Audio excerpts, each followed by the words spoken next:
Voilà, bonjour Théophile. La question que tu poses est très importante.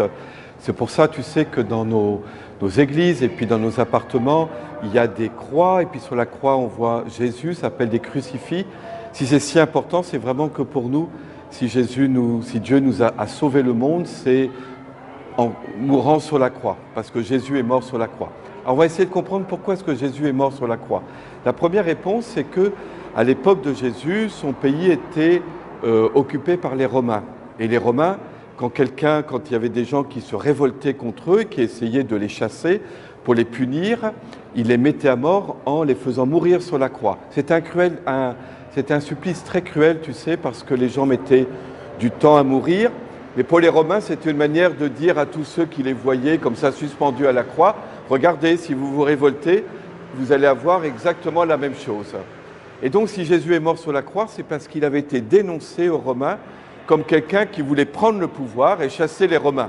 Tu sais bien que ce n'est pas ça que Jésus voulait, mais les gens croyaient cela, et en tout cas, on fait croire cela aux Romains. Mais il y a une autre raison, alors qui est beaucoup plus importante et plus profonde. J'ai dit tout à l'heure, je t'ai dit que Jésus est notre sauveur et que Dieu nous a sauvés, a sauvé les hommes par la mort et la résurrection de Jésus. Alors qu'est-ce que ça veut dire être notre sauveur? Je vais prendre une image. Si tu vas au bord de la mer, par exemple, et si tu commences à nager dans la mer, tu sais qu'il y a des gens qui peuvent aller nager trop loin, qui sont imprudents, ou alors à qui il arrive un malaise, un accident, et puis tout d'un coup, ils commencent à couler.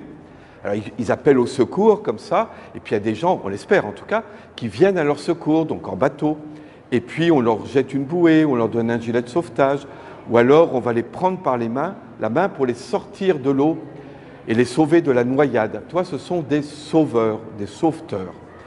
Eh bien, tu vas me dire, mais enfin, nous, on n'est pas en train de se noyer en ce moment, on n'est pas dans la mer. Eh bien, d'une certaine manière, si, c'est une image, évidemment. Hein. Tu vois, en ce moment, par exemple, on parle beaucoup de la guerre entre la Russie et l'Ukraine. Nous, pourtant, on aimerait vivre en paix, on aimerait que tout le monde soit frère. Et puis, il n'y a rien à faire, il y a des conflits, des disputes, il y a des guerres. On a l'impression qu'on ne s'en sort pas, tu vois, du péché, du mal, du malheur. Ça peut même provoquer un peu d'angoisse. Le monde, il est très beau, mais on a l'impression qu'on est pris dans un espèce de filet et puis on ne peut pas s'en sortir par nous-mêmes. Et bien c'est pour ça que Dieu a envoyé son Fils Jésus. C'est pour nous sauver, exactement comme quelqu'un qui est en train de se noyer et qui est sauvé par la main, tu vois. Eh bien, alors, évidemment, tu vas me dire, mais nous, on aimerait que Dieu nous ait sauvés un peu d'un coup de baguette magique, comme ça, simplement en réparant le monde. Mais ce n'est pas comme ça que Dieu a choisi de faire. Il est venu nous rejoindre en Jésus.